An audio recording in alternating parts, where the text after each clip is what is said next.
Thierno Alassane Sall pour avoir exercé un droit constitutionnel. Le problème que j'ai aujourd'hui, chers collègues, je voudrais d'abord dire à l'endroit du président de la commission des lois, mon cher ami Moussa, que d'abord je pense qu'il est au courant que la loi lui permet tout de même d'exiger du gouvernement qu'on mette à sa disposition le décret, le fameux décret qui nous réunit aujourd'hui. Et je pense que monsieur le président de la commission des lois se doit déjà d'exercer ce droit, mon cher ami. Vous devez exiger du gouvernement, pour le nom et le compte de l'Assemblée nationale, qu'on mette à votre disposition le décret signé du président Macky Sall et contresigné du Premier ministre Amadou Ba, qui, jusqu'à l'heure où nous parlons, est encore le Premier ministre du Sénégal. Et je pense que sur cette base, nous pourrons avancer avec les débats. Parce que, mon cher collègue, si vous regardez votre texte, l'article 2 de votre proposition de loi déroge à l'interdiction absolue de réviser la durée du mandat. Maintenant, comment l'Assemblée nationale va gérer la question de l'article 27 de la Constitution, qui dit clairement, que la durée du mandat du président de la République est de 5 ans.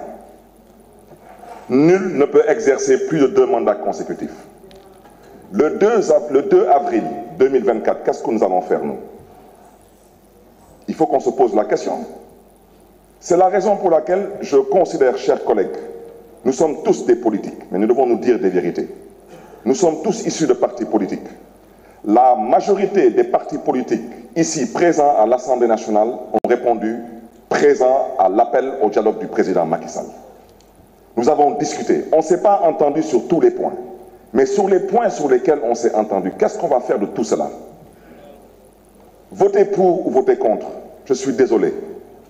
Le 23 juin, c'était une histoire de l'Assemblée nationale. Pour certains politiques, la suite, on la connaît.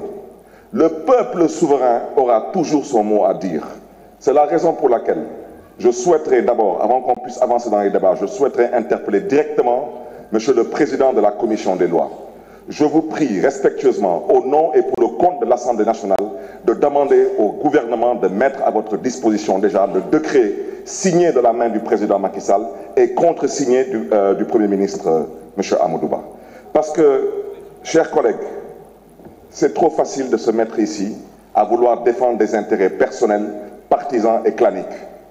Mais n'oubliez pas une chose, si nous avons, nous, particulièrement au niveau de Taxawu Sénégal, accepté d'aller au dialogue national, c'était pour éviter au Sénégal le chaos, pour permettre au président Macky Sall de sortir par la grande porte et la porte honorable. Mais je vais vous dire une chose, si on laisse la majorité mécanique jouer son rôle, que personne ne dise qu'il n'a pas été averti.